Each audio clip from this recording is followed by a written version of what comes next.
Hello. And today we're going to talk about Open Windows by Sara Teasdale. And before I get into the poem, I want to point out a bit of criticism that she faced a bit in her lifetime and afterward, that her poems were pretty, but they lacked substance or depth. And I think this is an unfair criticism, partly because she was a lyrical poet. So, of course, the aesthetic of the poem was of paramount importance to her, but also because she was born within 4 years of T.S. Eliot, and actually in the same city. They were both born in St. Louis, Missouri, which is kind of interesting. And so, in comparison to T.S. Eliot, who is probably the most dense poet of all time, I think anyone would seem a bit like they were lacking in depth. But again, I think that's an unfair comparison, and not least because it simply wasn't her goal to be dense. She wasn't trying to write cryptic, heavily metaphorical, secret messages, in her poems. That just wasn't what she was trying to do. And so I think we should take her for what she was trying to accomplish. And if you look at her poems through that lens, I think she's done quite an excellent job. And she wasn't an unpopular poet either. She won the first Columbia Poetry Prize, which was later called the Pulitzer Prize. So she was a successful poet. It's not as if everyone said, "Oh, that's Sara. She's writing these vapid little poems." She was successful, but I think the criticism that her poetry lacked depth is unfair, and hopefully we can find a bit of some interesting details here. So I'm not going to read the poem line by line. If you would like to read it now, you can just go ahead and pause the video, and then we'll come back. So the first thing that's interesting to me here is, obviously, if you read the poem, this is about a person who is stuck in bed, sick and possibly dying. She writes a lot about mortality, so I wouldn't discount the possibility that she's talking about a dying person here, but it's not explicitly stated. But what's important here is this person is stuck in bed, and she describes the trees as lifting their boughs like the arms of a dancer. This is one of those lines that is very easy to skip over because you can just imagine the imagery and sort of be done with it. But it's very interesting that she calls the trees like dancers because dancers have movement and agency and freedom, which are things that the speaker doesn't have. So she could have compared the trees to any number of other things. I think it's very important that she picked dancer.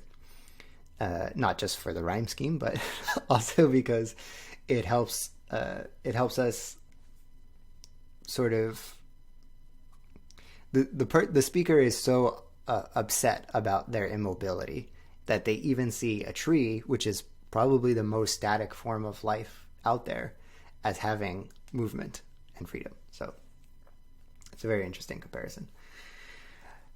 She capitalizes weakness and pain and gives those a bit of agency as well. They seem kind of like almost like her friends at this point. So this is a very lonely person. And I highlight silver green only because I had never thought of grass and trees as being silvery before. I always just thought of them as green because that's how they're always described. And then I read this poem and I started to really think about the color of greenery outside, and there is a bit of silver tint in it. And so I just thought it was very interesting that one of the very interesting things about poetry is that it can really change the way you see the world sometimes. So I like that quite a bit. In the next stanza, she just talks about the people walking around. And of course, this is, I think, this is a very lyrical section. But again, she does talk about pain as being her friend, right? Pain, in this case, she and pain both know something that these people don't know. And so it feels to me like she's almost befriended pain in this situation. And then the final stanza, she talks about how the people outside are blinded by the race. The race being life, not a physical race, probably. They may be racing, I don't know. But since the people are passing, they must be going in opposite directions, which is not indicative of a physical race, or a literal race, I should say. And she says that we are watchers in the shade who speak with wonder face to face. And that final stanza is, I think, just one of the most beautiful pieces of poetry ever written. But again, she capitalizes wonder, and she says we are watchers. So referring back to Pain again, she Pain is there with her, experiencing life. Very strange way to talk about Pain, as again almost like a friend. What is it that they're wondering about? The fact that she throws wonder in there makes me think that this is a poem about anticipating her own death, because she's wondering about the afterlife. It could be maybe she's just wondering about the future of her illness, whether she'll get better or not. But to me, somehow it leans towards being about death. But there's no very solid evidence in the poem that it is a poem about mortality. I just know that she writes a lot about mortality, and a very large portion of her poems are about either someone, the speaker, dying, or someone the speaker knows dying. Very often she writes about what appear to be wives either lamenting their husbands' deaths or anticipating their deaths.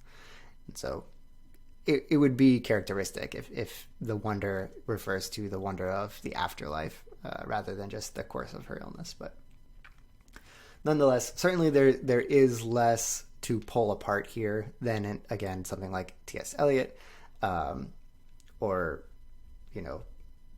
Ezra.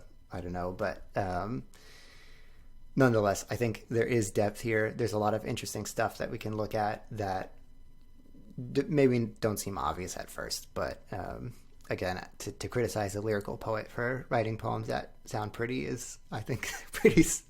It's a silly criticism to have. But I think it's great, and I hope you appreciate it too.